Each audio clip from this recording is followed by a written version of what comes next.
Chicago Theater Review. We did a quick change of guests, and now we're back with a new play that just opened this week in Chicago. So our guests for this new play, which is called Meet John Doe, is Eddie Sugarman, who is the lyricist and co-book writer, and James Baudry, who is the director and the choreographer for this. Welcome to Chicago Theater Review. Thank you. So we just got to see the show, and I saw the movie. I grew up watching that movie. It was a black and white classic, Meet John Doe, and it has a very political show. And then to see something like this now being turned into a musical, which is now a Chicago premiere, right? Because That's correct. This is the Midwest premiere of the musical, and certainly a Chicago premiere. Because I know it originally opened up in the East Coast on Ford Theater. They did a take of it. That's right. There was actually a co-production. It was between Goodspeed Musicals in Connecticut and the Ford's Theater, and we did a developmental run. We were there for 7 weeks at Goodspeed, where we rewrote, probably 40% of the score. Then we took a break and slept for a week, and then we opened at Ford's, and we had a great run there. And you got some great awards out of it too. So we were they treated us very well. We got 7 Helen Hayes nominations and one for 2 of them. For the leading lady, Heidi Blickenstaff, one for Best Actress in a Musical, and then Eric Schaefer, our director there, one for Best Director. And I'm very proud for Ford's Theater that it was the first time they had been nominated for a Helen Hayes nomination. And they got 7 of them. And you're Jeff nominated here. You got a Jeff nomination, right? That's right. Well, I should say we're Jeff recommended. Recommended. Sorry, I knew I was using the wrong. she knows the in people on the Jeff committee. How many nominations did we get? But it's a great, the Jeff committee's it's a not gonna great be musical. I liked it. It was a combination of romance and politics, which is perfect for Chicago. And the characters you have are phenomenal, and the whole staging was excellent. She might have said something like, well, everybody says, what do you think of the music? I love the musical numbers. Some of the music, though, is a little bit, I'm not a Sondheim fan. And I go, you must have a Sondheim background, because it sounds a little bit like that where they're singing and it's not really going with the music. Well, the score, it is certainly a challenging score. I wouldn't call it musical theater 101 for sure. Andrew Gerla, the composer and co-book writer, has amazing composition chops, and he based the score. There's a lot of jazz in the score, and in my humble opinion, it's a top-notch score with some gorgeous ballads, some good patter songs, and a lot of good theater music. Now he's also rewritten all the orchestrations. We had some beautiful orchestrations by Tony Award winner Jonathan Tunick for the Ford's Theater production, which were great. They were for a lot of musicians, and this is a more intimate production that Porchlight has been so generous with.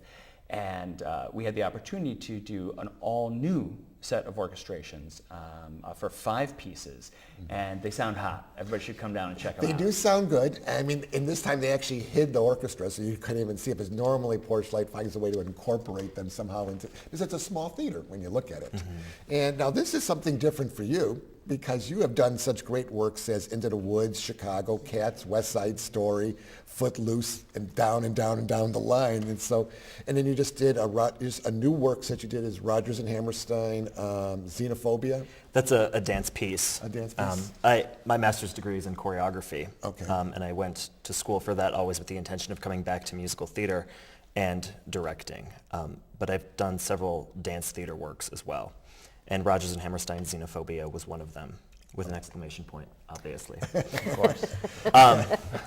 But this is the 3rd new musical I've been able to work on in a directing or choreography capacity.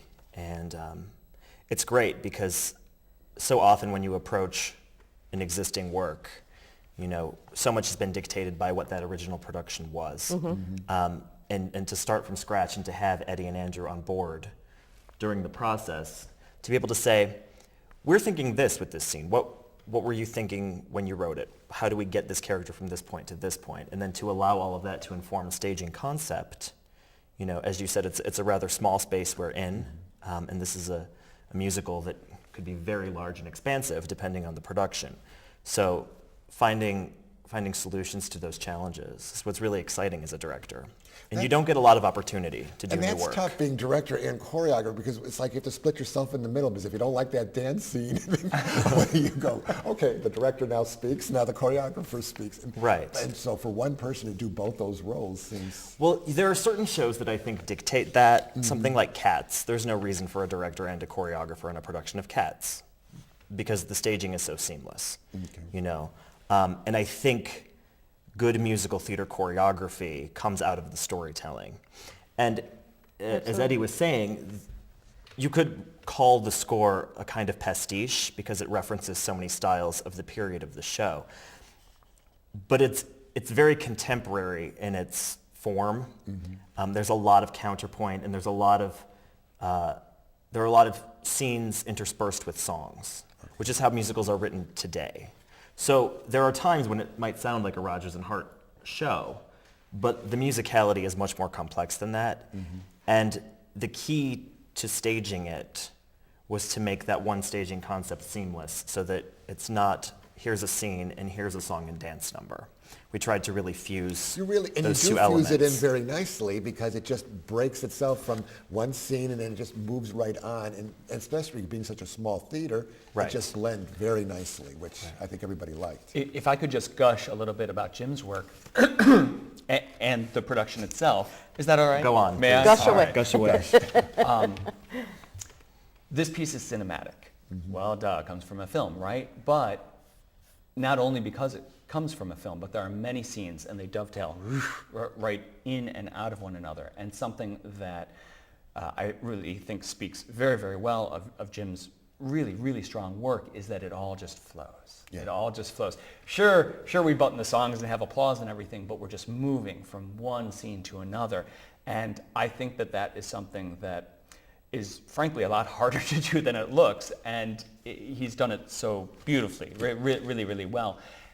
And then in terms of the intimate production, it's a small space. It's down at stages 1225 on Belmont, and we've done this production in the past this show in big proscenium stages. All right. Now we're in a small three-quarter thrust.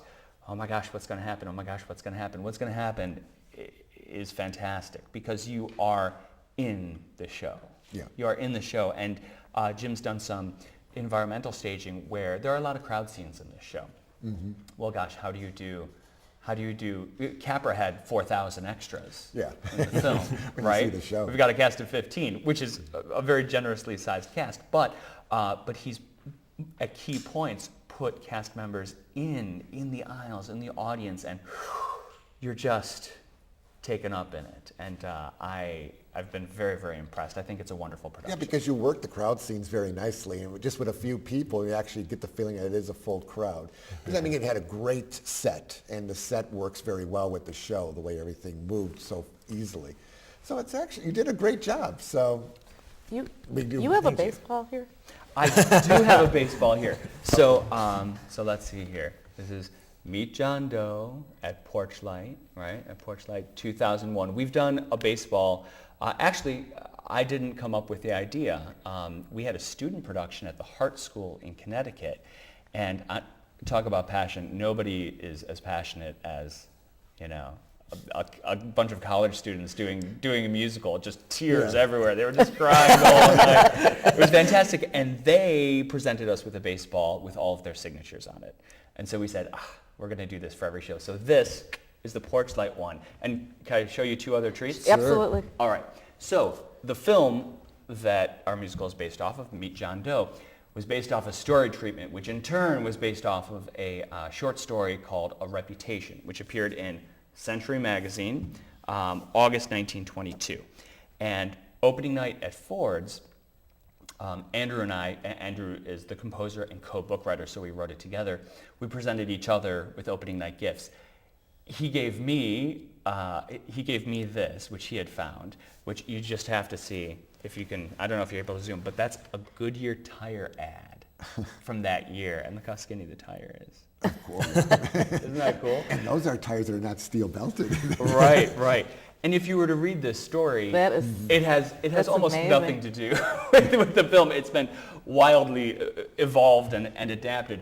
But he gave me that, and I had found the original collection of short stories that it was published in, and I gave him that. So, oh, you were along the same lines. oh no, so totally predictable. Wasn't the short story written by someone whose name is now a character in the show, though? Yes, it's by Cannell. Right. Richard Cannell, who is the managing editor of the newspaper. The in- evil character. In the film and in the musical. Actually, no, he's the Is that Jim editor, Sherman? Oh, so Jim that's Sherman. Jim Sherman, Right. who did a phenomenal job. He's been on our show. He's a wonderful actor, and because he portrayed a heartfelt editor, but the owner of the paper, of course, was the typical political activist who you just want to strangle because all he's worried about is money.